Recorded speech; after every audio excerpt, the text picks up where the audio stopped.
光顾变现，别人别给拿着蹦极把身，别嘛别顾顾为我表的亲属的属张的，哎呀啊，我的不能听小朋友的，你可你非要什么把我呢？要是干别的，谁来别光极别把身，啊，这就不要轻松不这样啊。การที่อาคารจีดีไอ้เงี้ยเล่การสับแม่การที่อาคารจีดีไอ้เงี้ยเล่การพับแม่ทุกที่มีงานเราอบะพยาตะเขียนอลูโดนไอ้เงี้ยส่วนใหญ่ตอนอีฟิสุปาโมกมางานเรากูเกณฑ์เอาเชิงงานเราอภิจารกูอัดเปรมุอีทุกพยาตะเขียนดีกับอาศัยเสร็จบุญจีโดมุเสดรีอาเมนเพื่อตัวจะไปอาบิโยสิดาเพื่อที่เขาจะไปว่าเซ่ทีนี้เสียหัวชินเนี่ยหากเรื่องว่าการตั้งใจจะกูบ่เนาะเรื่องว่าการตั้งใจจะกูจนเรา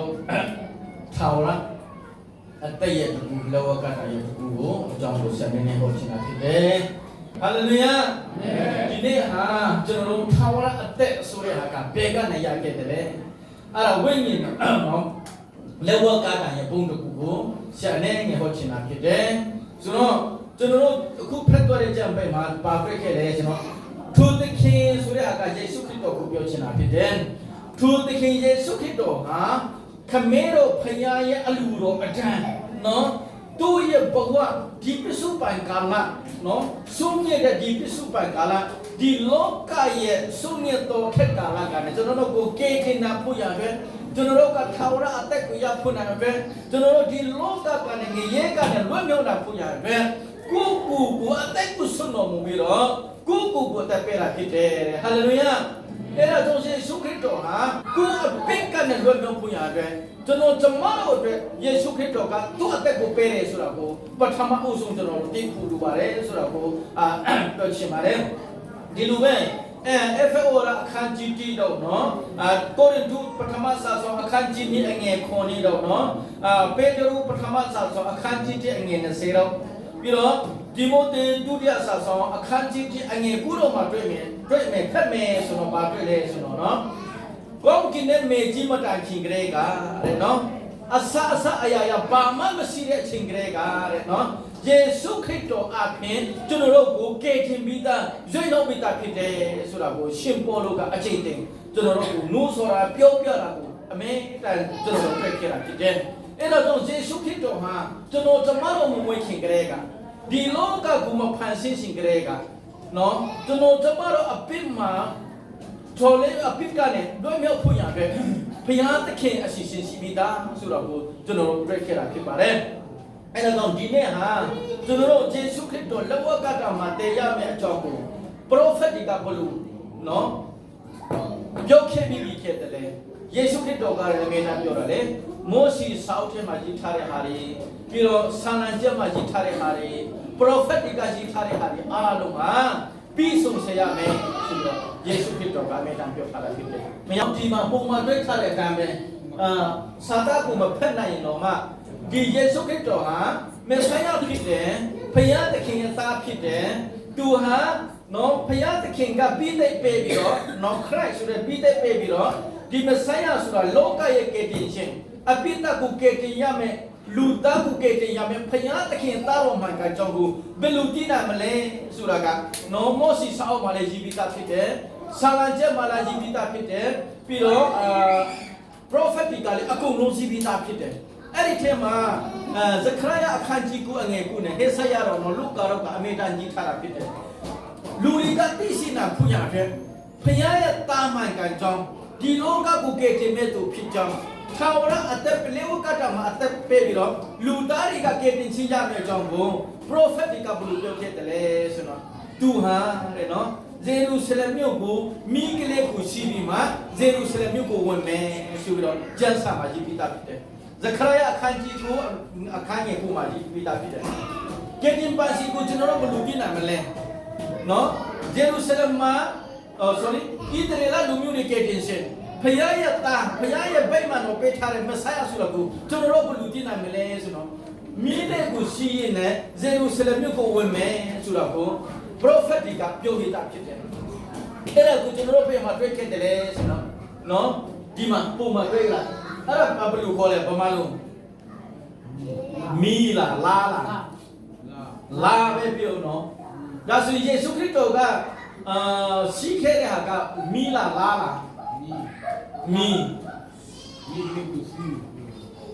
မီနဲ့လာတူလားယေရှုခရစ်တော်ရှိတဲ့ဟာလေအဲ့ဒါနော်ဆိုတော့တူပုံလေးကိုကြည့်လိုက်ပါဘာကူပြင်းမင်းစစ်စစ်ကြည့်လဲဆိုတော့တူကိုကြည့်လိုက်တဲ့အချိန်မှာကျွန်တော်ဟာကတိတ်မလုံးဒီမှာကြည့်มันอ๋อဆရာနဲ့ခါတော့ဒီမှာဒီလာနာအမေတွေ့ခဲ့တယ်မလားလာရီအားလုံးမှာဒီမှာအမေရှိတယ်ဒီလေပိတ်ကနဲ့ဒီအမေကြီးပဲဆိုလို့ချင်တာကသူ့အမတ်တဟာနော်ဓမ္မကျမ်းစာမှာရှိတယ်နဲ့ဘလို့နော်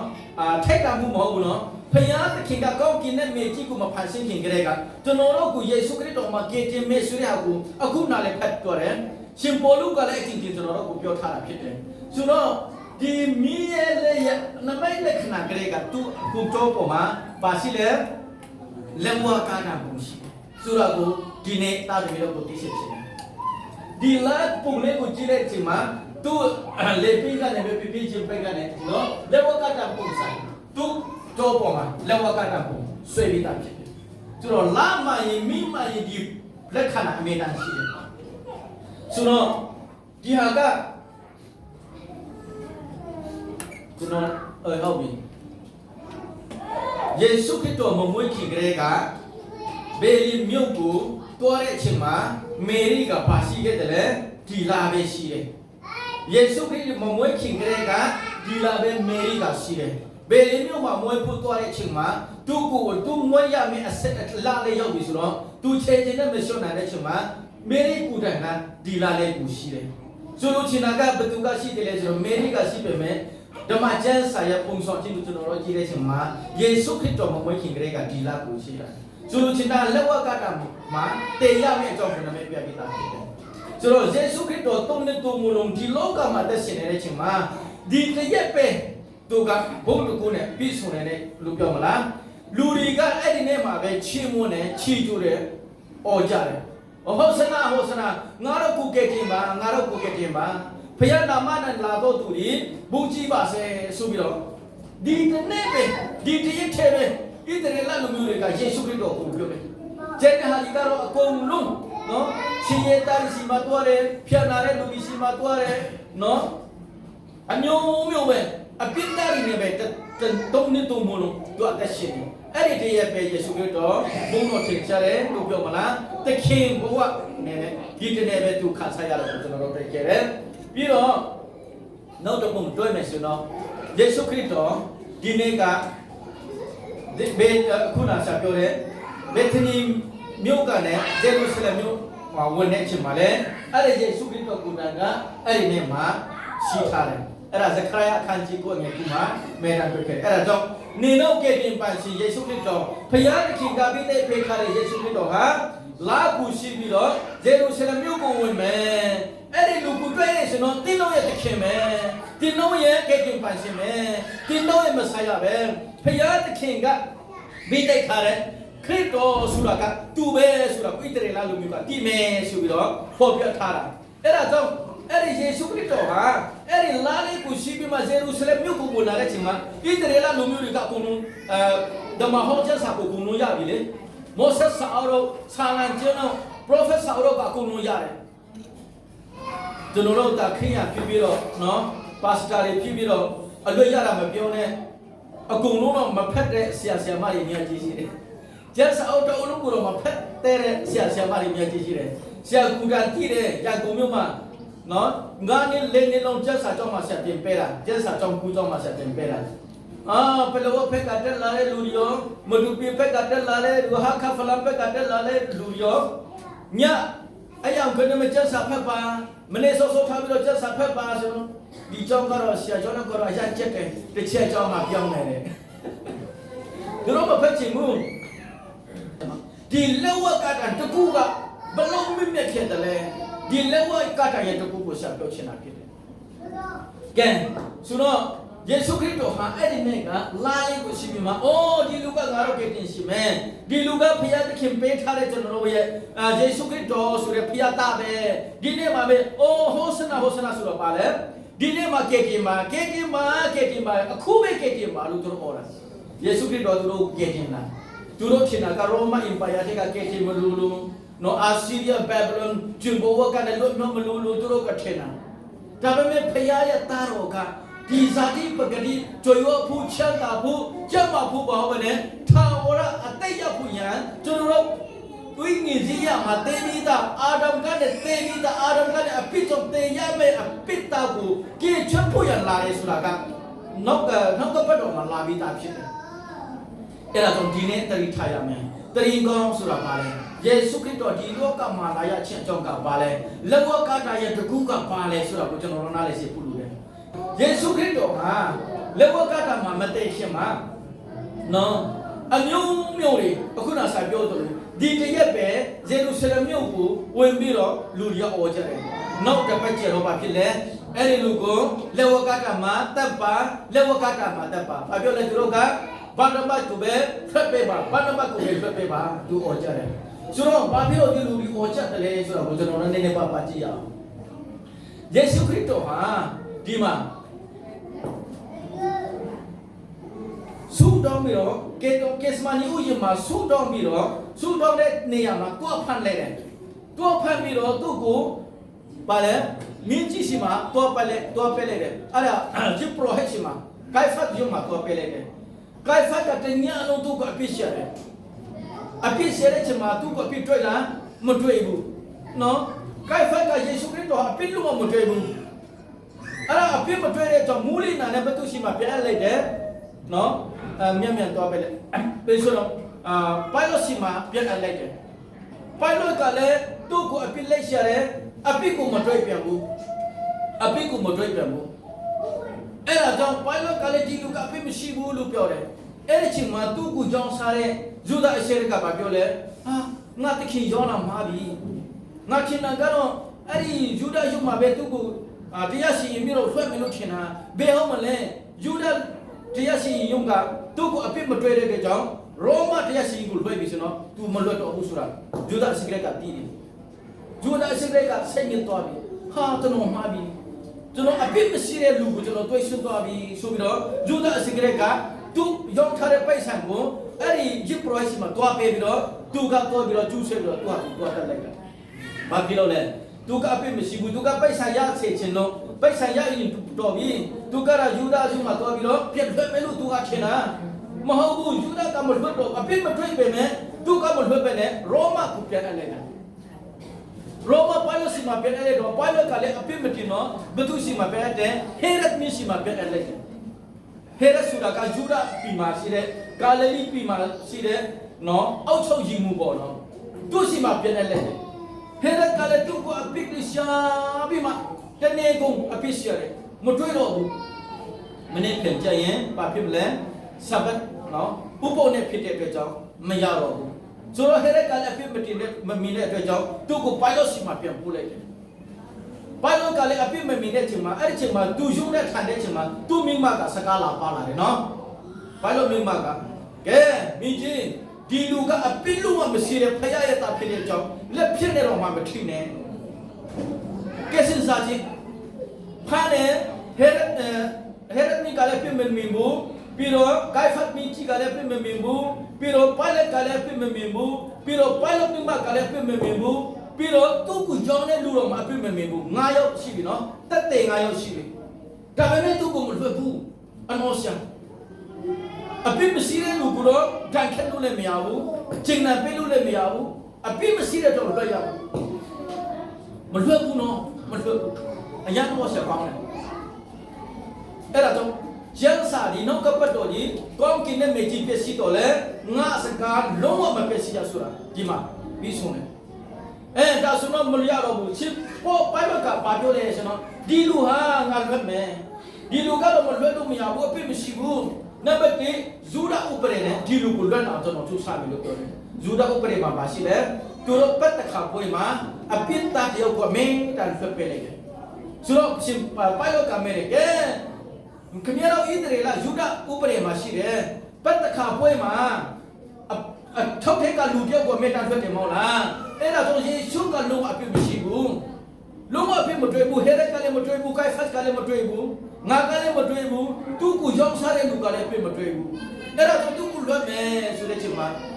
သရေလလူမျိုးတွေဘယ်လိုပေါ်ကြတယ်ဒီနေ့ကိုလည်းနေကတော့ဘာဖြစ်လဲဟောစနာဆိုပြီးတော့သူ့ကိုချီးမွမ်းပြီးတော့ဟောကြတယ်အဲ့ဒီနေ့ကျတော့ဘုဒ္ဓဟူနေ့ကျတော့ဘာဖြစ်လဲသူ့ကိုတက်လိုက်ပါသူ့ကိုမလွတ်နဲ့ဘသူ့ကိုလွတ်ပဲဘာတပတ်ကိုလွတ်ပဲဘာတပတ်ကဘသူလဲမတိမ်ဘူးတခုတမြတပုံအဲ့ဒီကောကိုလွတ်ပဲယေရှုကိုတက်လိုက်ပါအဲ့ဒီနားလဲမှာတခုပြောချင်တာကနော်ဘာတပတ်ကလွတ်လိုက်တယ်ဘာတပတ်ကပထမသူ့အသက်ကိုလူအသက်ကိုလွတ်ပေမဲ့သူကယေရှုခရစ်တော်ပေါ်မှာယေရှုမတည်ဘူးသူလွတ်မဲ့အစားငါလွတ်တယ်ဆိုမှသူကယေရှုမတည်ဘူးယေရှုခရစ်တော်ကိုလည်းမချီးမွမ်းဘူးယေရှုခရစ်တော်စီမှာလည်းယေရှုတင်စကားမပြောဘူးသူကတော့လွတ်တယ်နဲ့ဘာပြောလဲထောင်ထွက်ဆိုတော့ပြန်တော့ပြောပေးမှာတော့လေသူ့တငယ်ချင်းတွေအမှုသမားတွေနော်အရက်သမားတွေဖဲသမားတွေတခုတည်းများတွေစီမှာပြန်တော့ပြီးတော့ဓမ္မကျမ်းစာမှာတော့မရှိဘူးနော်ကျမ်းစာပုံပြမှာမရှိနေဆိုတော့အဲ့ဒီဘာနာဘာဟာသူတဲတဲ့အချိန်အချင်းအထုံထောင်ထဲမှာအထုံထောင်ထဲမှာဆိုတော့နော်ဘဝအထုံထောင်ထဲမှာသူကအမေတိုင်းရှင်းတန်နေတယ်နော်ထောင်ရဲဒီဖမ်းပြီးတော့ထောင်ကျက်လာတော့မဟုတ်ဘူးသူတက်တက်လို့မပြောစမှုတစ်ခါမှမရတော့ဘူးအဲ့ဒီကတော့သူကတော့လွတ်ပေမဲ့တက်တက်လို့သူမပြောစမှုမရတော့ဘူးအမေကနှလုံးသားမှာထောင်ထောင်ချင်းကိုခံရတယ်ဘာဖြစ်လို့လဲသူအတွက်အသေးခံပေးတဲ့ယေရှုကိုသူမချီးမွမ်းဘူးလေသူအတွက်အသေးပေးတဲ့သူကိုလည်းကျေးဇူးတင်စကားမပြောဘူးလေအဲ့လိုနဲ့ပဲသူကလွတ်ပေမဲ့သူဟာတဲတဲ့အချိန်ချင်းတခါမှပြောစမှုဝိုင်းလို့ဝန်တာမှုဆိုတာမခံစားရဘူးဒီနေ့ပြောချင်တယ်တာသမီးတော်ယုံကြည်သူတာသမီးတော်ယေရှုခရစ်တော်ကိုယုံကြည်လက်ခံနေဆိုပေမဲ့ယေရှုခရစ်တော်ဟာကျွန်တော်ရဲ့ကတင်ပါရှင်လို့တစ်စက္ကန့်နဲ့ဝတ်ခံပေမဲ့စိတ်နှလုံးသားတားထင်မှာဝတ်မြောက်မှုကြည်နူးမှုမြင့်ချမှုမခံစားရတဲ့တာသမီးရှိလာအဲ့လိုရှိနေဆိုတော့ကျွန်တော်မတော်ရဲ့ယုံကြည်ခြင်းကိုဆန့်ကျင်ဖို့လိုတယ်ဒီနေ့ယေရှုခရစ်တော်နဲ့ဝတ်မြောက်ခဲ့သလားဒီနေ့ဘယ်လိုဝတ်စစ်ဆိုတဲ့ချိန်မှာကျွန်တော်ခံစားချက်ရှိသလားဒီနေ့ကိုလည်းဖျားကြောင်းလာတဲ့ချိန်မှာဒီကနေ့တရားဟောတဲ့ချိန်မှာတရားဟောတာရှိတယ်ကွာပြန်ချင်းနဲ့ဒီအိမ်မှာလို့ရှိတယ်ဖုန်းဆက်လေးအောင်မဲ့ပိုင်းလေးဟမ်စိတ်ထဲမှာခံစားရသလားအဲ့လိုမျိုးတွေဆိုတော့တကယ်ခရိယာမဟုတ်ဘဲနဲ့ဆာမွန်နီခရိယာလို့ခေါ်တဲ့ဘွေတော့ဘွေနော်နာမည်ခံခရိယာနေပဲဖြစ်နေတယ်ဘာနပတ်ဒီပဲအသက်ရှင်ပေမဲ့ထာဝရစိတ်ထဲကနေချောင်းအောင်ချိတ်ခါရတာကစာတမာနချောင်းအောင်ချိတ်ဖြစ်တယ်အဲ့ဒါလေးကိုကျွန်တော်သိခါချင်တယ်နံပါတ်1ယေရှုခရစ်တော်လက်ဝါးကတာမှာအသက်ခံပြီးပြီလက်ဝါးကတာမှာပြန်ရိုက်တယ်ပြန်ရိုက်တဲ့ချိန်မှာပထမဦးဆုံးယေရှုခရစ်တော်ဘာပြောလဲဆိုတော့လက်ဝါးကတာပေါ်မှာယေရှုခရစ်တော်ကပထမဆုံးပြောတာကအဘသူတို့ကိုဘာသူတို့ဘာလုပ်လဲဆိုတာသူတို့မသိတဲ့အတွက်ကြောင့်ခွင့်လွှတ်ပေးပါရှင်လုကာအခန်းကြီး30တော့ငယ်30ထဲမှာရေးထားတာကဘာလဲဆိုတော့အဘနော်ယေရှုခရစ်တော်ကတက်တဲ့9ယောက်ရှိတဲ့တန်နဲ့သူ့ကိုလက်ဝါးကတာမှာတက်တဲ့အတွက်ကြောင့်ယေရှုခရစ်တော်ကခမဲတော်ထံကိုဆုတောင်းတယ်အဘခမဲတော်ဒီလူတွေကိုခွင့်လွှတ်ပါသူတို့ဘာလို့လဲဆိုတာသူတို့မသိဘူးလေသူတို့ကိုခွင့်လွှတ်ပါဘသူရတဲ့ဆုတောင်းပေးတယ်လေဆိုတော့နံပါတ်1သူ့ကိုတာနဲ့ရိုက်ထားတဲ့သူ့ကိုကျင်တန်ပေးထားတဲ့သူ့ကိုအမျိုးမျိုးညှဉ်းပန်းနိုင်ဆက်ခဲ့တဲ့ရောမစစ်သားတွေအတွက်ပထမဦးဆုံးယေရှုခရစ်တော်ကဆုတောင်းပေးတာဖြစ်အပိကိုခွင့်လွှတ်ဖို့ရတဲ့ခွင့်လွှတ်ပေးဖို့ရတဲ့ယေရှုခရစ်တော်ကခမဲတော်ကထာမဆုတောင်းပေးတယ်ဒီလိုပင်ပန်းခံပြီးတော့ညှဉ်းပန်းနိုင်ဆက်ခံပြီးတော့လက်ဝါးကတာမှာတော့တိုင်ရင်ဒီမှာစုနဲ့နော်အဲ့လိုတော့မှယေရှုခရစ်တော်ကအဘခမဲတော်ဒီလူတွေကိုခွင့်လွှတ်ပေးပါကျွန်တော်တို့ယေရှုခရစ်တော်ကဆုတောင်းပေးတယ်အဲ့ဒီရောမစစ်တပ်ဒီကယေရှုခရစ်တော်ဟာဘယ်သူလဲဆိုတာမသိဘူးသူကလာကလေးရှိပြီးမှယေရုရှလင်ဝင်လာတဲ့သူမသိဘူးသူတို့က professor အလေးမဖတ်ဘူးကျန်စာအလေးမဖတ်ဘူးဖျားကြောင်းလည်းမတက်ဘူးဒေသနာလည်းတစ်ခါမှနာမထောင်တော့အဲ့ဒီလူဟာဘယ်သူလဲဆိုတာမသိကြဘူးလေဒါပေမဲ့သူကအပိတဆိုတော့လောကတာမှာတက်တဲ့လူကတော့ရောမဥပဒေအရဒီလူဟာတကယ်အပိစုတဲ့ အပိကျူလို့နာမြလို့တဲ့လူတွေကမှလက်ဝက်ကတာကိုပြတ်တက်တာဆိုတာသူတို့ကကြည့်တာလေယူယူအပိလောက်တဲ့လူတွေကတော့ကြောက်ခဲနေပြီးတော့ပြတ်တက်လိုက်တာပေါ့ဒါပေမဲ့လက်ဝက်ကတာအထိအသက်ခံရတဲ့လူကတော့တကယ်အပိကြည့်မှလက်ဝက်ကတာကို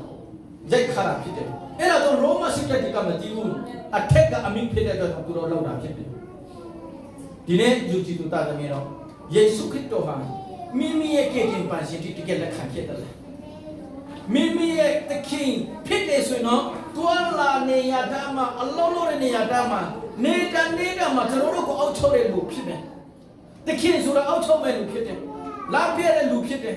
ဥဆောင်ပေးတဲ့လူဖြစ်တယ်ကျွန်တော်တို့တနည်းကိုနေ3နာရီ2နာရီလောက်ပဲဖျားကူဥဆောင်ခံပြီးတော့အိမ်မှာနော်ဘာမှလို့ပြောမယ်ဆိုတော့ပါစက်ကတော့ဖျားလက်ကတော့ကူယူကာယဟုတ်တယ်မလားအဲ့လိုမျိုးအသက်ရှင်နေတဲ့ဆိုတော့ခရိယအတူ Facebook မှာ profile အတူနော်ဆရာကတော့ဆရာ Facebook profile တွေ့တယ်မလားဒီကံပဲဆရာကတော့တပ်ဖြူတယ်ချိုးတယ်ဆရာဝလင်းတော့ကတော့သူတို့တပူရီကို edit လုပ်တာခုနှစ်ကျင်းလောက်ပြီးမှ profile မှာတင်တာပြောမယ်ဆိုတော့လူရဲ့ profile နဲ့ကျွန်တော်တို့ကကြည့်မယ်ဆိုတော့အတူကြီးဟုတ်တယ်မလားအဲ့ဒါတော့ဖိရအတူကြီးလည်းရှိတယ်နော်တနင်္ဂနွေနေ့ဖျားကြောင်းတက်ပြီးမှဒီမှာဆရာကူတာနဲ့ neck tie နဲ့ shoe နဲ့တရားဟောရင်းနဲ့အတူဖြစ်နေတယ်နော်စိတ်နှလုံးသိတာမှာဝမ်းမြောက်ခြင်းနော်မြင်သက်ခြင်းကျွန်တော်ခံစားတယ်လားကိုဆက်စစ်ပါဘယ်သူကမှမသိပေဘူးနော်လင်မယားပေါ်နမချင်းနဲ့မသိပေဘူးနော်ဖျားနဲ့ကျွန်တော်တို့ဆက်တွေ့ခြင်းဝိညာဉ်တော်ကပဲသိတယ်ဟာလေလုယာအဲ့ဒါတော့တာတယ်ပြီးတော့ကိုဆက်စစ်ပါရောမဒီကမသိတဲ့အတွက်ကြောင့်တပ်ပြလိုက်တယ်မတည်တဲ့အတွက်ကြောင့်တက်ပလိုက်တဲ့အတွက်ကြောင့်ယေရှုခရစ်တော်ကခမေတော်ဒီလူတွေကပါမလပါလုံးမှသူတို့မတည်ဘူးခုလွတ်ပါလို့ဆိုတော့ပဲကျွန်တော်တို့ဟာမဝိခင်ကလေးကဒီလောကမတည်ခင်ကလေးကအာဒမ်ကနဲ့ကျွန်တော်အပိတဖြစ်တဲ့အတွက်ကြောင့်အဲ့ဒီဖိရအခါကပါလေတည်ချင်းတရားဖြစ်တယ်ကျွန်တော်တို့မတည်ဘူးအပိရအခါကတည်ချင်းဆိုတာလည်းကျွန်တော်တို့မတည်ဘူးအဲ့ဒီအပိရအခါတော့ကျွန်တော်တို့ပဲလည်းမချင်းတယ်လည်းဆိုတာကျွန်တော်တို့လည်းမတည်ဘူးဘေးမှာတယ်မလေးဆိုတာလည်းမသိဘူး။ဘာကြောင့်တရားမလဲဆိုတာကျွန်တော်တို့မသိဘူး။မသိတဲ့ကြားထဲကယေရှုခရစ်တော်ကကျွန်တော်တို့အတွက်လက်ဝကတာမသိခံပြီးဟာလေလုယာ။အဲ့ဒါကိုယုံကြည်ပါ။အဲ့ဒါကိုအားကိုးပါ။အဲ့ဒီမှာပဲအသက်ထားပါ။အဲ့ဒီမှာပဲနှုတ်သွင်းပါ။ကျွန်တော်တို့ဘာမှမသိတဲ့ချိန်မှာယေရှုခရစ်တော်ကကျွန်တော်တို့အတွက်ဆုတောင်းပေးတယ်။ခမင်းတို့ထမ်းမှာသူတို့ကိုခုလက်ပေးပါ။သူတို့အဖြစ်အတွက်တရားမဲ့စာငါတည်ပေးပြီးဟာလေလုယာ။ဒီနေ့ကျွန်တော်တို့ယေရှုခရစ်တော်ပထမအသေးခံပြီးဖြစ်တဲ့အတွက်ကြောင့်သူဘူတန်ကကျွန်တော်တို့ခမင်းတော်ထံမှာဆုတောင်းပေးတာဖြစ်တယ်။ဒါပေမဲ့လူစီဖာကတော့စာတမန်ကတော့ယေရှုခရစ်တော်အကြောင်းကိုကောင်းကောင်းသိရတဲ့ဘုရားသခင်အကြောင်းကိုကောင်းကောင်းသိတဲ့ဘာဖြစ်လဲ။ယာညုံနော်တိုက်ခဲ့တဲ့ယာညုံလို့ဒီနေ့ဘုရားသခင်ကကောင်းကင်ရဲ့မြေကြီးဖာဆင်းခြင်းဖြစ်တယ်။ဘုရားသခင်ကဘုရားကိုနဲ့ပြည့်စုံတဲ့ဘုရားဖြစ်တယ်ဆိုတာယေရှုခရစ်တော်ကျွန်တော်တို့လက်ဝကတာမှာအသေးခံပြီးဖြစ်တယ်ဆိုတာသိရတာနဲ့နော်အပိတခုခုကျူလို့မျိုးနော်တနည်းကိုလည်းဘုရားကြောင့်လည်းမတော်ချင်ဘူးအလူငွေလည်းမထည့်ချင်ဘူးလက်တဆောက်စားလည်းမထည့်ချင်ဘူးဒီကမဲ့သက်စင်နေမယ်ဆိုတော့တနေ့နဲ့တစ်ချိန်ချင်းဘုရားသခင်ရဲ့ချင်းချင်းအမင်္ဂလာကိုခံစားရမှာဖြစ်တယ်ဘုရားသခင်ထံမှာလာတဲ့ချင်းချင်းအမင်္ဂလာကဘာပဲဖြစ်မလွယ်ဘူးနော်အရာကိုကြက်တိုက်ခက်ခဲရဖြစ်တယ်အဲ့ဒီနောင်တမရခင်မှာဒီနေ့ဘုရားသခင်ကိုလက်ခံပါလို့ပထမတောင်းဆုခြင်းနဲ့နံပါတ်2ပါပြောလဲသူ့အနာမှာအဲ့ဒီဆုတော်တိုင်းကိုကြားလိုက်တယ်။အော်ဒီလူတွေကဘာလို့မှမသိဘူး။တခုတည်းများတော့ဘာမှမသိဘူး။ဘုရားကိုလည်းမသိဘူး။ကျက်ဆောက်ကိုလည်းမဖတ်ဘူး။တခါမှနော်ခရုစိုက်လည်းမတက်ဘူး။တင်တန်းလည်းမတက်ဘူး။ဒါပေမဲ့ခမင်းတော်သူတို့ကငါတည်ပြီးဖြစ်တဲ့အတွက်ကြောင့်သူတို့ကိုခုနှစ်ပေးပါနော်။လို့သူကဆုတော်တိုင်းကိုဘေးနာကတခုတယောက်ကကြားလိုက်တယ်။နော်တခုနှစ်ယောက်အဲ့ဒီတခုနှစ်ယောက်ကတခုတယောက်ကကြားလိုက်တယ်။စဉ်းစားကြည့်အဲ့ဒါစဉ်းစားကြည့်တခုတယောက်ကဘာပြောလဲဟာခင်ဗျာကကယ်တင်ပါရှင်ဖြစ်တယ်ဆိုရင်ဘုရားရဲ့တာမန်ရင်ဘုရားရဲ့ပြည်သိပေရမဆရာဖြစ်တယ်ဆိုရင်တော့ကိုကယ်တင်ပြီးတော့ငါတို့ကိုလည်းကယ်တင်လိုက်ပါလားလို့ပြောတဲ့ချိန်မှာယေရှုခရစ်တော်ကသူ့ကိုပြောလားပြောလည်းမပြောဘူးရှင်းတော့မကြည့်ဘူးဒါပေမဲ့ခမေတော်ဒီလူတွေကဘာလို့မှဆိုတာလည်းမသိဘူးအပိအတွက်တရားမဲ့လူဆိုတာလည်းသူတို့မသိဘူးသူတို့ကငါတေရလေသူတို့လည်းမသိဘူးတဲ့အတွက်ကြောင့်သူတို့ကိုခွန်းလက်ပါလို့သူဆူတော့နိုင်ဘူးဘေးကရှိတဲ့တခုတယောက်ကကြားတဲ့အချိန်မှာ သူ့တငယ်ချစ်ကိုဆေးဆူလိုက်တယ်အဲ့ကမင်းတခုတည်းမြမတိန်ချင်းနဲ့ကောင်းတပုံ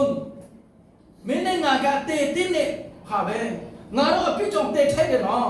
ငါတို့အပြစ်ကတော့ခံတာမင်းဖျားလည်းမကြောက်ဘူးလူတွေလည်းမကြောက်ဘူးမရှက်ဘူးလားရှေးဆိုပြီးမှသူဘာပြောလဲယေရှုခရစ်တော်ဖက်ကိုလှည့်ပြီးတော့တခင်ကျွန်တော်ကိုလည်းဘာဖြစ်လဲတခင်နဲ့လာတဲ့အချိန်မှာ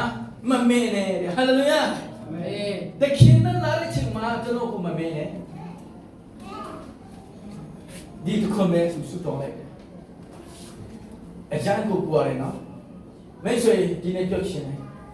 ယေရှုခရစ်တော်ဟာဒီနေ့တော့နော်ကယ်တင်ပါရှင်ဖြစ်အပြစ်တားလူသားတွေအတွက်တေရမယ်အစာသူကတေပေးဖို့ရဒီလောကမှာကယ်တင်ပါရှင်အဖြစ်နော်ကောင်းကင်ဘုံတကူကိုဆွတ်လွတ်ပြီးတော့ဒီလောကမှာလူစားတိကိုခံယူပြီးတော့လူစားတိခံယူတာမှမကဘူးကျွန်းဘဝကိုခံယူပြီးတော့ဘယ်လေးမျိုးမနှုတ်ဆုပ်ပေါ်မှာမွေးပေါ်ပြီးတော့လက်ဝါကတာမှာအဆူဆုံးနေရမှာတည်ပေးတာဆိုတာမမေ့နေတော့နော်မမေ့နဲ့ဒါပေမဲ့နောက်တစ်ခါယေရှုခရစ်တော်လာမယ်ဆိုတော့ဘာနဲ့လာမလဲတခင်နဲ့လာမယ်ဘုံတစ်ခုနဲ့လာတော့မယ်အဲ့ဒီချိန်ကျရင်ဘာဖြစ်မလဲဒီလောကသားတွေအားလုံးမပြောနဲ့ဖန်ဆင်းရှင်ကတော့မတူကိုကျူဆူပြီးတော့ချင်းမွန်းပြီးတော့အော်ဟင်းပြီးတော့ကောင်းကင်နဲ့မေကြီးတွေတုံ့လောက်မယ်လို့ပြောသူတည်တဲ့ချိန်မှာသူဖန်ဆင်းထားတဲ့ကောင်းကင်မေကြီးလာကျေလာကပါရီကမခံနိုင်ဘူးနေဒီဘာဖြစ်လဲအမောဖြစ်လာတယ်ကောင်းကင်တွေဘာဖြစ်လဲတုံ့လောက်တယ်မေကြီးတွေဘာဖြစ်လဲတုံ့လောက်တယ်ငါလိမ့်လောက်တယ်ဟုတ်တယ်မလားသူတည်တဲ့နေကမေဆွေဒီနေ့ယေရှုခရစ်တော်ဘုန်းတစ်ခုနဲ့လာတော့ထားလိုက်ဒီကျွန်တော်တို့မလေးရှားမှာနေတော့ရေ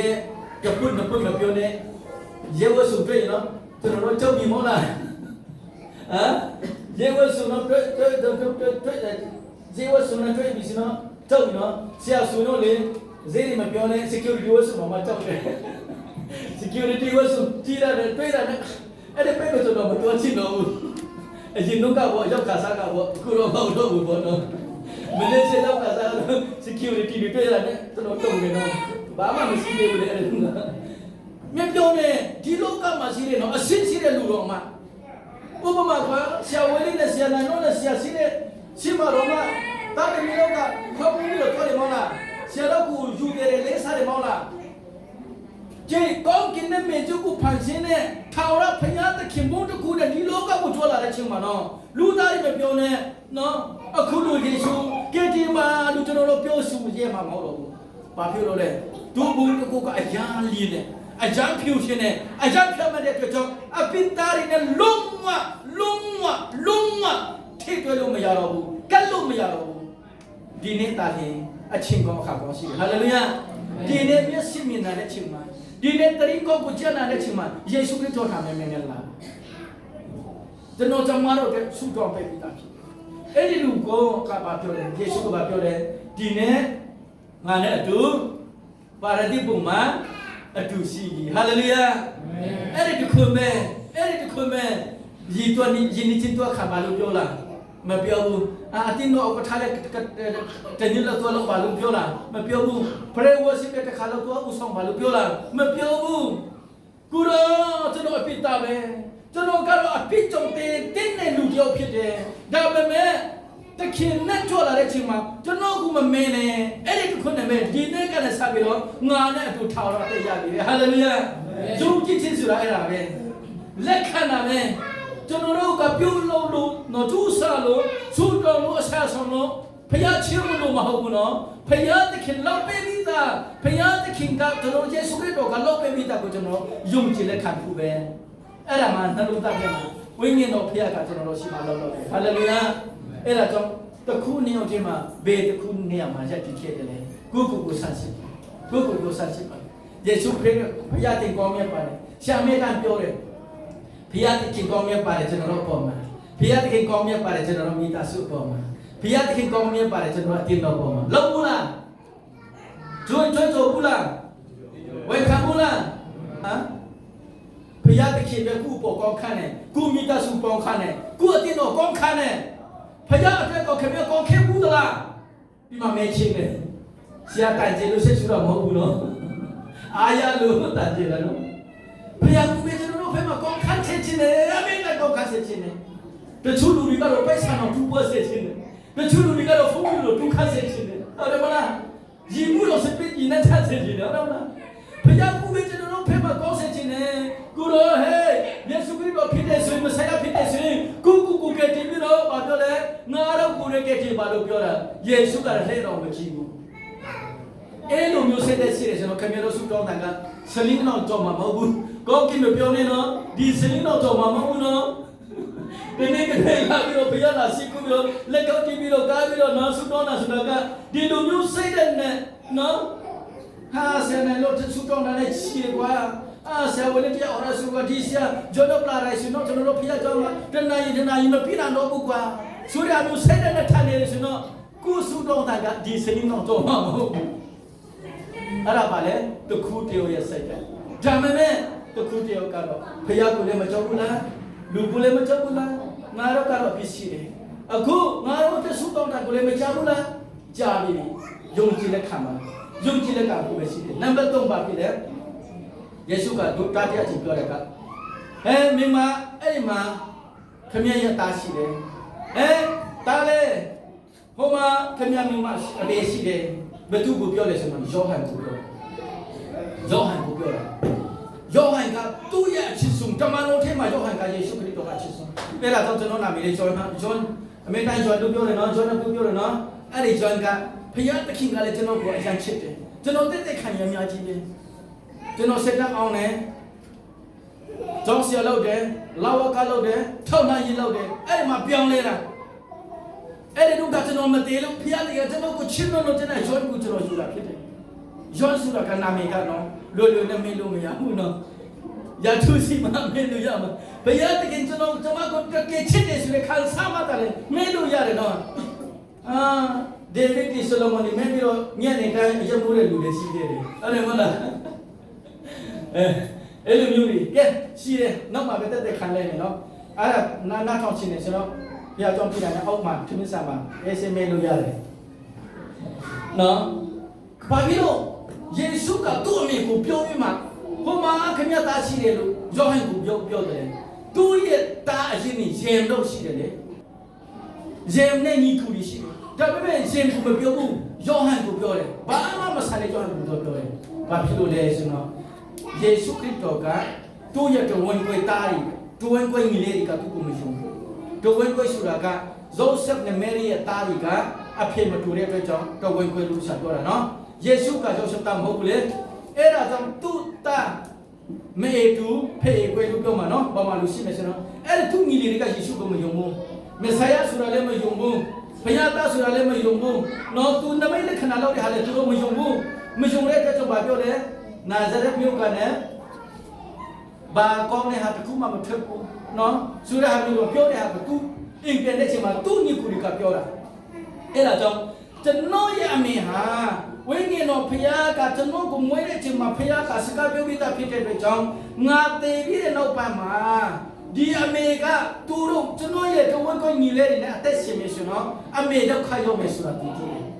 အဲ့ဒါကြောင့်ယေရှုကိုတကယ်ယုံကြည်လက်ခံတဲ့သူ့ရဲ့သူငယ်ချင်းဇောဟန်စီမှာသူ့အမေအထာရကယေရှုပြီးတော့ပြောတယ်ဟာလေလုယာဟာလေလုယာအဲ့ဒါကြောင့်အပေါင်းအသင်းကိုတရိထားပါအပေါင်းအသင်းကိုတရိထားပါတကယ်ယုံကြည်သူတကယ်စစ်မှန်တော့ခင်ဗျာဖြစ်ပြီးဆိုရင်တော့အပေါင်းအသင်းကိုပြောင်းရအောင်ညီကူပဲဖြစ်မောင်နှမပဲဖြစ်မယားညီကူပဲဖြစ်နော်ကျွန်တော်တို့ကတရိထားရမယ်ယေရှုခရစ်တော်ကလောကတာကနေဘာဖြစ်လို့အဲ့လိုပြောလဲဆိုတော့ယုံကြည်သူတွေဟာခရစ်တော်အဖြစ်တလုံးတော်ဝတ်ဖြစ်တယ်လုံးဝကချင်ကရကရင်ချင်းပမွန်ခမီလိုက်ပြီးလုံးဝချစ်ချင်းမရှိဘူးဟာလေလုယာအဲ့ဒါကိုယေရှုကပြောချင်တာဖြစ်တယ်အဲ့ဒါကြောင့်ဆရာလေးဒီမှာခဏကျွန်တော်တို့ကအမျိုးကွဲတယ်ဘာသာကွဲတယ်နေရာကွဲပေမဲ့ခရစ်တော်မှာတလုံးတော်ဝတ်ဖြစ်တယ်ဆိုတာကိုမမဲ့ဘူးရန်ယေရှုခရစ်တော်ကအဲ့ဒီမှာအမိတ်ပေးခြင်းဖြစ်တယ်ဟာလေလုယာအဲ့ဒါကြောင့်ယုံကြည်သတာပြည်ရင်တယောက်နဲ့တယောက်ကူညီဖဲ့မှပြီးတော့အတူတူအသက်ရှင်ဖို့ရန်အတွက်အဓိကဖြစ်တယ်နံပါတ်၄နော်ခုနလုံးပြောတယ်နော်နံပါတ်၄ကပါလဲဆိုတော့ဘုရားကျွန်တော်ကိုပါကြောင့်ဆုပ်ခဲ့တယ်နိ ဘာဖြစ်လို့ကျွန်တော်ကိုဆုလက်ခဲ့တယ်လို့ယေရှုကပြောတယ်ညနေ3 နာရီလောက်မှသူပေါ်တာဖြစ်တယ်ဘာဖြစ်လို့ဖြစ်တယ်လဲဘုရားသခင်ဟာဖြောင့်မတ်တော်သူတက်ရှင်တော်သူဖြစ်တဲ့အတွက်ကြောင့်အပြစ်နဲ့လုံးဝဘုရားခင်မနေဘူးဒီလောကသားရီလူမပြောနဲ့ခမည်းရဲ့ကျူးလွန်ခဲ့တဲ့အပြစ်ကြီးကာယကံဝစီကမနောကံကနဲ့ကျူးလွန်ခဲ့တဲ့အပြစ်တွေအားလုံးဟာယေရှုခရစ်တော်ပေါ်မှာကုန်တင်ပြီးသားဖြစ်တယ်ကျွန်တော်မေ့ပြီးသားအပြစ်တွေအားလုံးကျွန်တော်မမေ့နိုင်တဲ့အပြစ်တွေအားလုံးကျွန်တော်ကျူးလွန်တဲ့အပြစ်တွေအားလုံးတာမကပဲနဲ့အပြစ်ကြောင့်တရားမဲ့အပြစ်တွေအားလုံးကိုခရစ်တော်ပေါ်မှာတင်ထားတဲ့အတွက်ကြောင့်ဖခင်ကသူ့ကိုမမြင်ချင်တော့ဘူးဒီလူဟာငါသားမဟုတ်ဘူးဒီလူဟာအပြစ်သားလောကရဲ့အပြစ်သားဒီလူဟာဂျောနဲ့ဘယ်ဆိုပြီးတော့ဖခင်သခင်ကသူ့ကိုမြင်လာတဲ့အချိန်မှာဖခင်ကအပြစ်သားနဲ့လုံးဝကင်းကွာတဲ့အတွက်ကြောင့်ယေရှုခရစ်တော်ကိုခမည်းတော်ကဆွတ်လွတ်ခြင်းဖြစ်တယ်ဆွတ်လွတ်တယ်ဆိုတာကနော်လွယ်တဲ့စကားမဟုတ်ဘူးနော်ဘယ်လိုပဲပြောမလဲဆွတ်လွတ်တဲ့ဆိုတဲ့စကားကနော်အယံကိုနေရနော်ခဏဘေးဖေးတာလည်းမဟုတ်ဘူးခဏလည်းဖေးထားတာလည်းမဟုတ်ဘူးနော်ဆွတ်လွတ်တာနော်ဖြတ်တာလည်းမဟုတ်ဘူးနော်အယံဒီစကားကရလာတယ်ခမေရောဘာဖြစ်လို့တားလဲအချစ်ဆုံးတားလဲတူဒီတော့တာကူဘာဖြစ်လို့ဆွတ်လွတ်ခဲ့တယ်လဲအိုးယေရှုခရစ်တော်အပြစ်ကင်းရှင်နဲ့ဖြတ်မတော်သူတော်ရှင်ကျွန်တော်တို့အပြစ်ကိုသူထားတဲ့ချိန်မှာဖခင်အမိမှာနော်ယေရှုခရစ်တော်မဟုတ်တော့ဘူးကျွန်တော်ကျွန်မတို့ဖခင်တခင်ကမြင်တယ်ဒါပေမဲ့လည်းကတမတဲ့သူရှင်ပြန်ထမ်းလာတဲ့ချိန်မှာယေရှုခရစ်တော်ဟာရှင်ပြန်ထမ်းတဲ့အတွက်ကြောင့်ကျွန်တော်ကျွန်မတို့ရဲ့အပြစ်ကိုလုံးဝမမြင်တော့ဘဲနဲ့ယေရှုခရစ်တော်အသွေးတော်နဲ့ယေရှုရဲ့ဖြတ်မဲ့ခြင်းတန်ဆင်းခြင်းကိုဖခင်ကမြင်တဲ့ချိန်မှာကျွန်တော်ကျွန်မတို့ဟာဖြတ်မဲ့တော်သူတန်ဆင်းတော်သူဖခင်ရဲ့သားသမီးဖြစ်ယုံကြည်လက်ခံခြင်းအဖြစ်ဖခင်ရဲ့သားဖြစ်တယ်ဟာလေလုယာဖခင်သခင်ရဲ့မိသားစုဖြစ်ရတာဖြစ်တယ်ကျွန်တော်တို့အလုပ်တစ်ခုမှမပါဘူးကျွန်တော်တို့ပြုတ်ခြင်းတစ်ခုမှမပါဘူးကျွန်တော်တို့ကျူးစာခြင်းတစ်ခုမှမပါဘူးခမည်းတော်ခယေရှုတော်ဆုနခြင်းဟာကျွန်တော်ကျွန်မတို့ကိုဆုနခြင်းဖြစ်တယ်သူရှင်ပြန်ထမြောက်တာနဲ့အတူတူတည်ပြီးတော့ရှင်ပြန်ထမြောက်တာနဲ့ကျွန်တော်တို့ဟာစိတ်တည်လူတဲ့အမှန်တည်းနဲ့ဖြောင့်မတ်တော်သူကဲတင်တော်သူတန်စင်တော်သူဖခင်ရဲ့မိသားစုမှာပါဝင်တော်သူဖြစ်ရတယ်အဲ့ဒါကြောင့်ကျွန်တော်တို့ယဉ်ချင်းမင်္ဂလာခံနေဆိုတာကယေရှုခရစ်တော်နဲ့အတူတူတည်တယ်တတူချင်းခံရတယ်ရှင်းပြထားမြောက်တယ်ဆိုတဲ့အကြောင်းကိုပုံလက္ခဏာပြထားတာဖြစ်တယ်အဲ့ဒါတော့တကယ်ယုံကြည်သူမှရင်ယဉ်ချင်းမင်္ဂလာကိုခံရမှာဆိုတာကိုဒီမှာလည်းပြောပြတာဖြစ်တယ်နံပါတ်5နဲ့နံပါတ်6မှာပြောတယ်ဆိုတော့ငါရည်စားတယ်ပြောမယ်ဆိုတော့များကြည့်ဒါပေမဲ့အဲ့ဒီမှာစာလံချက်အခန်းကြီးစာလံ69အငယ်20ဒီမှာပြောပြီးသားငါကြီးသမင်းစားရဲဆိုတဲ့ချိန်မှာငါပိုက်စားတဲ့ချိန်မှာသူတို့ကဆဲခောက်ကိုကျွန်တော်ကိုတိုက်ကြွေးတယ်ဒေးဗစ်ကပြောပြီးယေရှုခရစ်တော်အကြောင်းကိုဒေးဗစ်ကပြောပြီးကြီးစားရဲလို့ပြောတဲ့ချိန်မှာပုံကြီးကြီးအချင်းကိုကျွန်တော်ကိုတိုက်မိလိုက်တယ်ဆိုတော့ဒေးဗစ်ကပြောပြီးသားဖြစ်တယ်အဲ့ဒီယေရှုခရစ်တော်လက်ဝါးကမှာတည်တဲ့အကြောင်းကိုစာလံချက်မှာဒေးဗစ်ကရေးပြီးသားဖြစ်တယ်အဲ့ဒါကြောင့်ယေရှုကပြောလဲမောဆက်ကရေးထားတဲ့နော်အကြောင်းนี้ငါအကြောင်းนี้နော်မွေကလူရဲ့ချက်ပနောကိုကြိုက်မယ်မွေရဲ့ကောင်းကိုချက်ပနောပိတ်ချိုက်မယ်ဆိုတာယေရှုခရစ်တော်နဲ့အဲ့ဒီစာတန်ကိုပြောချင်းဖြစ်တယ်အဲ့ဒီအကြောင်းนี้ဓမ္မတော်ကြီးပြောတဲ့အကြောင်းนี้နော်ပရောဖက်တွေပြောတဲ့အကြောင်းนี้အကုန်လုံးပြည့်စုံတယ်ဆိုတာအဲ့ဒီနေရာမှာပြည့်စုံတယ်ယေရှုကပြောလဲရည်စားတယ်တကယ်တော့သူရည်စားလားရည်စားတာမဟုတ်ဘူးဘုရားသခင်ကသူ့ကိုဆွနေပြီးတော့သူနဲ့ဆက်သွယ်မှုဆိုတာဝိညာဉ်ကြီးရာပြင်ဆက်သွယ်မှုဆိုတာမရှိတော့တဲ့အတွက်ကြောင့်သူအယံခံစားတယ်သူအယံခံပြနေမိတ်ဆွေယေရှုခရစ်တော်ကျွန်တော်တို့အသိခံတဲ့ချိန်မှာတော့လွယ်လွယ်နဲ့သိခံတာမဟုတ်ဘူးနော်ကဲစမန်မျိုးကြီးမှာသူဆုတောင်းတဲ့ချိန်မှာခမဲတော့ဒီခွဲကိုကျွန်တော်ကိုဖယ်ပေးပါတုံးကျင်တော့ဆုတောင်းနောက်ဆုံးကြတော့ပါပြီလေသူရဲ့သူချွေးရတွေးလို့ကြာသွားတယ်သူခိုင်းပြနေတော့တခါမှအဖြစ်မကျူးလို့နဲ့ဖျက်မဲ့တော့သူကလူသားရဲ့အဖြစ်ကိုခိုင်းပြီးမှသူလည်းဝကတာမှတင်ရမှာကိုလူစားတင်းနေသူလည်းကြောက်တယ်ဒါပေမဲ့သူကပြောတယ်ခမဲတော်အလူတော်တာမျိုးဖြစ်ပါစေဟာလေလုယာခမဲတော်အလူတော်တာမျိုးဖြစ်ပါစေဘာကြောင့်လဲကျွန်တော်ကျမတို့လွတ်မြောက်ဖို့ရအတွက်ကျွန်တော်ကျမတို့ထောက်ရတဲ့ရဖို့ရအတွက်ကျွန်တော်ကျမတို့ဖခင်ရဲ့မိသားစုဖြစ်ဖို့ရအတွက်သူကအသက်ပေးပြီးတော့ဒီပစုပန်ကလာပေါ်ကနဲ့ငရဲကနေလုံးမျိုးပြပြတော့တော့ပြတာဖြစ်တယ်။နောက်မှာပြောတယ်လေဆိုဟာခန်းကြီးစေကိုငယ်30မှာအမှုပြီးပြီဟာလေလုယာအမှုပြီးပြီခင်ဗျာကျွလွန်ခဲ့တဲ့အဖြစ်ဒီအလုံးအမှု ခင်ဗျာမေ့သွားတဲ့အဖြစ်တွေများကြီးရှိမယ်မမေ့နိုင်တဲ့အဖြစ်တွေများကြီးရှိမယ်ဒီနေ့ဖခင်သခင်ယေရှုခရစ်တော်ကအမှုပေးပြီးဆိုတာကတေချင်းရဲ့အခွင့်အပြည့်အခါတေချင်းအမှုဟာယေရှုခရစ်တော်လက်ဝါးကတာမှာပြီးပြီဒါပေမဲ့ခင်ဗျာစိတ်ထဲမှာကျူလို့နေအမှုရဲ့အမေကခင်ဗျာမတည့်ချင်းမေ့နာမှာမဟုတ်ဘူးခင်ဗျာသူများရှိမှလောက်ခဲ့တဲ့အရာတွေအားလုံးကသူများမျက်စိထဲမှာသူများနှလုံးသားထဲမှာအမေကရှိနေမှာသူတို့မတည်ချင်းရှိမှာပဲဒါပေမဲ့ဒီမှာယေရှုခရစ်တော်ကအမှုပေးပြီးဆိုတာကတော့လူတွေကကျွန်တော်တို့ကိုဘယ်လိုပဲဖြစ်ဖြစ်မစေကျွန်တော်မကောင်းတဲ့အခုနလက်ဝါးကတာပေါ်မှာတမယတခုမတိတမတပုံတမယတော်မှာကိုတော်ကျွန်တော်ကိုခုလက်ပါဆူယုံနဲ့တူခဲ့တဲ့ချင်းရတယ်မိတ်ဆွေဒီနေ့အားပေးခြင်းနဲ့ခင်ဗျာကျူးလွန်ခဲ့တဲ့အဖြစ်တရားတွေအားလုံးဟာခင်ဗျာမတည်မချင်းခင်ဗျာစိတ်ထဲမှာပြုတ်ကွယ်သွားမှာမဟုတ်ဘူးဒီအဖြစ်ကိုဖျက်တင်ကခုနတော့မဟုတ်ဘူး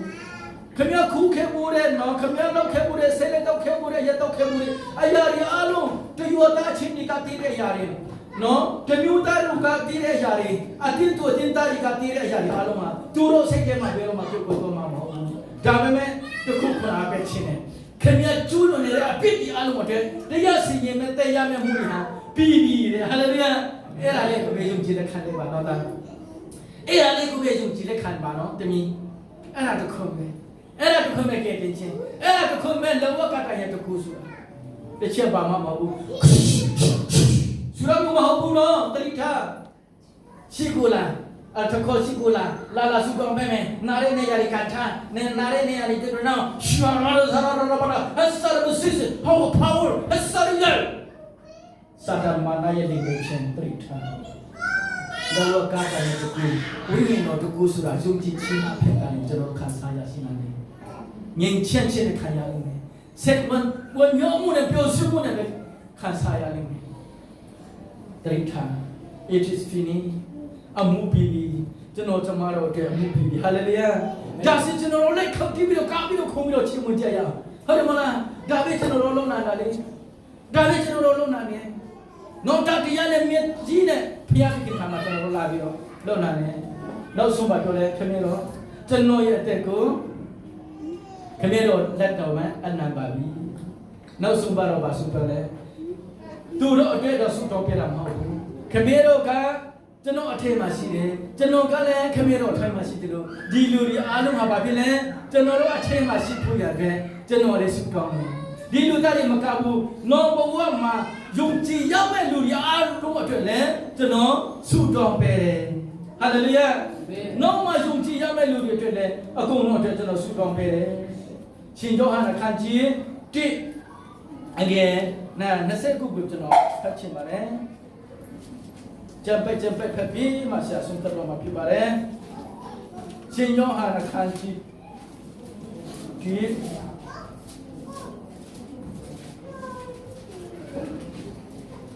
ရှင်ယောဟန်အခန်းကြီးအငယ်20ခုမှာပြောလဲမနေ့ဖြစ်နေတဲ့ယေရှုထွက်လာတော်မူခြင်းကိုယောဟန်ဒီမြင်လင်ဤလောကရဲ့ပိကိုဆောင်သွားသောဖခင်သခင်နဲ့သူတငယ်ဟာလေလုယာကျွန်တော်တို့အပိကိုဆောင်သွားသောထာဝရဖခင်ရဲ့ပါလဲသူတငယ်ဖြစ်တယ်အငယ်30လေးမှာငါဒီမြင်လင်ဤသူဒီဖခင်သခင်နဲ့တားတော်ဖြစ်တော်မူကြောင်းကိုသက်သေခံယေရှုခရစ်တော်ဟာဖခင်သခင်တားတော်ဖြစ်ကြောင်းကိုသက်သေခံတော်သူကလည်းထာဝရအသက်ကိုရတယ်ယေရှုခရစ်တော်ဟာကျွန်တော်တို့အတွက်လောကဓမ္မအသက်ခံနေဆိုတဲ့ဟာတို့လည်းသူတို့ကထာဝရအသက်ကိုရတယ်ယောဟန်အခန်းကြီး3ငယ်16ကိုမရတယ်မလား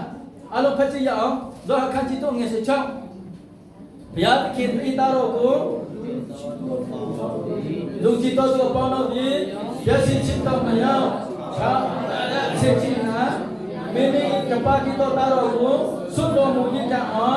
လောကီသားတော်ကိုချစ်တော်မူ၏ဟာလေလုယာအာမင်တူတီတော်သားတော်ကိုစွတ်တော်မူခြင်းကြောင့်ခင်ဗျားနဲ့ကျွန်တော်ကိုချစ်တယ်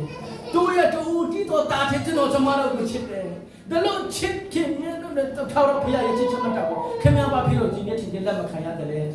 ဘာဖြစ်လို့ဘုရားကိုဘယ်နဲ့ကူးခဲမှာလဲကောင်းစေခြင်းနဲ့နော်ဘုရားအတွက်ဒီနေ့ဘာကောင်းစေရမလဲနော်အဲ့ဒီစီယောဟန်မှာပဲအခန်းကြီးဆက်လေအငယ်16ကိုပဲဖတ်ကြည့်အောင်အခန်းကြီးဆက်လေအငယ်16မှာ ယောဟန်ခန်းကြီးစလေအငယ်ရှိချုပ်ကိုဆက်ကြည့်ရအောင်အရန်ကောင်းတယ်ယေရှုကငါဒီတိုင်းဖြစ်ပြီးဖြစ်ဓမ္မတရားလေးဖြစ်အသက်လေးဖြစ်ဟာလေလုယာအရန်ကောင်းတယ်အဲ့ဒီယေရှုခရစ်တော်ကျွန်တော်တို့အထက်မှာဝိညာဉ်တော်နဲ့သက်ရှင်တဲ့လူကလိုက်ဖြစ်ကြီးလေးဖြစ်တယ်ဓမ္မတရားလေးဖြစ်တယ်အသက်လေးဖြစ်တဲ့အတွက်ကြောင့်ကျွန်တော်တို့ဘာမှကြောက်ရှာမရှိတော့ဘူးအခန်းကြီးစဉ်ကအငယ်9ကနေဖတ်ကြည့်အောင်ငါဒီစပစ်ညွင်ဖြစ်သည်တင်တော့ဒီအခက်မြတ်ဖြစ်ကြ၏ငါဒီစပစ်ညွင်ဖြစ်တယ်တင်တော့ဒီအခက်မြတ်ဖြစ်တယ်ငါနဲ့ဆက်တွေ့တယ်ဆိုတော့အတီးတီးလာလိမ့်မယ်ငါနဲ့မဆက်တွေ့ရင်တော့အတီးလည်းမတီးဘူးတနေ့နဲ့ဖြစ်ချင်ကြတော့ခန်းချုပ်ပြီးတော့တည်ပြီးတော့မိထဲမှာထည့်လိုက်မယ်ယေရှုခရစ်တော်ထဲမှာမနေဘူးဆိုတော့တနေ့နဲ့ငရေကြမှာပဲတည်ချတယ်ဟုတ်ပြီအခန်းကြီး6ငွေ20ကိုပြန်ဖတ်ကြည့်အောင်အမနကန်စုဒီကတင်းတို့ဒီငါ့နာမတော်ကိုအမြင်ပြုလဲခမဲတော်ကိုဆိုတော်တဲ့အခါမှာအကုန်လုံးလောက်ပဲနေတယ်ဟာလေလုယာခမဲတော်ထံမှာငါရဲ့နာမနဲ့ဆူတော်မယ်ဆိုတော့အကုန်လုံးလောက်ပဲမယ်တဲ့အငယ်ဒီမှာပါလဲဆိုတော့ကိုတော်ဒီဘုံကိုထင်ရှားစေဖို့ရအောင်ဘုံတော်ကိုထင်ရှားစေမယ်ကျွန်တော်နာမနဲ့ဆူတော်မယ်ဆိုတော့ဘုံတော်ကိုထင်ရှားစေမယ်တဲ့နော်အခန်းကြီး7ခွန်အငယ်နေ့နဲ့တော့ကိုဖတ်မယ်ဆိုတော့20ကိုဖတ်မယ်ဆိုတော့ဗာပြောလဲသူတို့ကဖုတာကျွန်တော်ဆူတော်ဒီမဟောင်းသူတို့ဟောပြောတော့အဖြစ်ကျွန်တော်ကိုယုံကြည်တော့သူကိုလည်းနော်ဆူတော်ပါလေတဲ့ကဲအခုတော့ပြောပြီးပြီလောကတမတီလူတွေကဘာလို့လဲဆိုတာမသိဘူးခမဲတော့ခုတော့ပါလို့သူတို့တဲ့ငါဆူတော်တာမဟုတ်ဘူးအဲ့ဒီအကြောင်းကိုဟောတဲ့ချိန်မှာယုံကြည်လက်ခံတဲ့သူတွေတွေ့တဲ့ငါဆူတော်နေတယ်ဟာလေလုယာဒီနေ့ဆရာဟောတဲ့တရားဟာဆရာကနော်စိတ်ကိုယဉ်ပြီးတော့ဟောတာမဟုတ်ဘူးဓမ္မကျမ်းစာမှာကောင်းကင်နဲ့မြေကြီးပြည့်စုံတော်လဲမပြည့်နှံတော့နှုတ်ကပတ်တော်ဆရာကြီးနဲ့ဟောတာဖြစ်တယ်အဲ့ဒီကောင်ကြားပြီးတော့ယုံကြည်တော်သူတွေတွေ့တဲ့ငါဆူတော်နေလို့ပြောယေရှုခရစ်တော်ကမှထားတာဖြစ်တယ်ဒီနေ့ယေရှုခရစ်တော်ကခမရတော့ကျွန်တော်တို့ဆူတော်ပဲအဲ့ဒီအကြောင်းကိုဆရာဒီကနေ့ဟောပြချင်တာဖြစ်တယ်ရောမအခန်းကြီးကအငယ်16ကိုဆက်လက်ဖတ်ကြအောင်ရောမအခန်းကြီးကအငယ်16အကြမ်းကိုကောင်းတယ်ရောမအခန်းကြီးကအဲ့ဒါကျက်စာဖတ်ပြီးတော့မနော်အခန်းကြီးကအငယ်16ကိုဖတ်ပါသူမတပါလူတယောက်ဖိမတော့အရာနဲ့ကျေးဇူးတော်မတူအကြောင်းမူကားတရားစီရင်တော့ရမှာအပိတခုခုကြောင့်တိုင်ခုခံစေကျေးဇူးတော်အရာမှာအပိပင်လင်းလွတ်စေစီတရားယုံကတော့အပိမရှိတဲ့သူတို့ကောင်မှအပိကိုရှာတယ်ဒါပေမဲ့ကျေးဇူးတော်ခရုဏာတော်ကတော့အပိစီတော်သူကူတာတာရင် even sinner အပိစီတော်သူကူပဲအဲ့ဒီတရားဗာလဲအပိကနဲ့ထွက်စေတယ်အရင်ကောင်းတယ်နော်အငယ်ဆယ်လေးကိုဖတ်မယ်ကွာဖတ်မယ်ဆိုတော့အများကြီးပဲအကြောင်းမူကားတယောက်တော်သူဒီနာမထောင်သောအဖြစ်လူများတို့ဒီအပိရောက်တော်ညီသူတယောက်တော်သူနာထောင်သောအဖြစ်သူများဒီဖြတ်မရတော်လို့ဆိုရင်ဆိုလို့ရှိရင်အာဒမ်နဲ့ယေရှုကိုပြောချင်တာဖြစ်တယ်ပထမလူသားအာဒမ်ကြောင့်လူသားဒီအားလုံးအပိတာဖြစ်တယ်လို့ဒုတိယအာဒမ်ယေရှုကြောင့်လူသားဒီအားလုံးဟာဖြတ်မတော်သူဖြစ်စေတယ်ဘာကြောင့်လဲပဲအချိန်မှာလဲယုံကြည်တဲ့အချိန်မှာဆိုတော့နောက်ဆုံးပိတ်အနေနဲ့ကိုရီဒုတိယဆာဆောအခန်းကြီး9အငယ်7ကိုမပါကြီးခါတယ်လေလူမေဒီကခရစ်တော်နဲ့နေဆိုတော့အတိဖြစ်သွားပြီဟာလေလုယာဒီနေ့ကလည်းကျွန်တော်သမารအဖြစ်သွားပြီအဲ့ဒီတကူတော့လောကတာရဲ့တကူတော့တရိကောင်ကျန်လာတဲ့နေ့ကလည်းစပြီးတော့အတိတော်ဖရာသခင်တာသမီးတွေအတိတော်တတော်တာဖြစ်တာလေအဲ့ဒါကြောင့်အေဖဝရခန်းကြီးနေ့အငယ်တစ်ချိန်မှာကျွန်တော်တို့ကတင်ချင်းရရှိခြင်းဟာကျွန်တော်တို့ပြုချင်းလောက်ချင်းကြောင့်မဟုတ်ပဲနဲ့ကျွန်တော်တို့ကိုကောင်းသောအကျင့်ကိုကျင့်နိုင်ဖို့ရတဲ့ကျွန်တော်တို့ကိုကတင်ချင်းဖြစ်တယ်ဟာလေလုယာအဲ့ဒါကြောင့်ယေဘကပြောတယ်လက်တွဲမပါတော့ယုံကြည်ခြင်းနဲ့တည်တော်ယုံကြည်ခြင်းဖြစ်တယ်အဲ့ဒါကြောင့်ကျွန်တော်သမားဒီယေရှုခရစ်တော်တာသမီဖြစ်တယ်ယုံကြည်သူဖြစ်ပြီးထာဝရတရားပြီးဖခင်ရဲ့နာမတော်နဲ့ကျွန်တော်ဖခင်ရဲ့ကောင်းကင်နိုင်ငံသားဖြစ်ပြီးဆိုတာယုံကြည်လက်ခံနေဆိုတော့ဖခင်ချီးမွမ်းမယ်ပေကန်ချင်းနဲ့အလူငွေထဲမယ်ဆုတောင်းချင်းနဲ့ချီးမွမ်းမယ်ဟုတ်တယ်မဟုတ်လားကျွန်တော်အလောက်နဲ့နော်ယုံကြည်ခြင်းကိုအမေရိကန်တက်တယ်ပြမယ်အဲ့ဒီအလောက်ဆိုတာကဟိုးပါလိမဟုတ်ဘူးနော်ဖခင်ချီးမွမ်းဖို့ဆုတောင်းဖို့အလူငွေထဲဖို့အဲ့ဒါတော့ ဟေဘအခန်းကြီးကူအငယ် sorry အခန်းကြီး30အဲ့ငယ်25မှာအကုန်လုံးပါဠိတာနော်အဲ့ဒါကြောင့်ဒီနေ့လောကတာရတခုတော့ဟာကျွန်တော်တို့ဖက်ကမဟုတ်ပဲနဲ့ဖျားဖက်ကလောက်တဲ့အရာတွေအလုံးစုံယုံကြည်လက်ခံတော်သူတွေအပေါ်မှာဝိညာဉ်တော်ဖျားကအမေတန်တော်လို့တယ်ဆိုတော့ကိုဆရာဟောချက်ချင်းလာဖြစ်တယ်ရောက်စီတာပုံမှာဖျားတင်ကောင်းချီးပေးပါစေအာမင်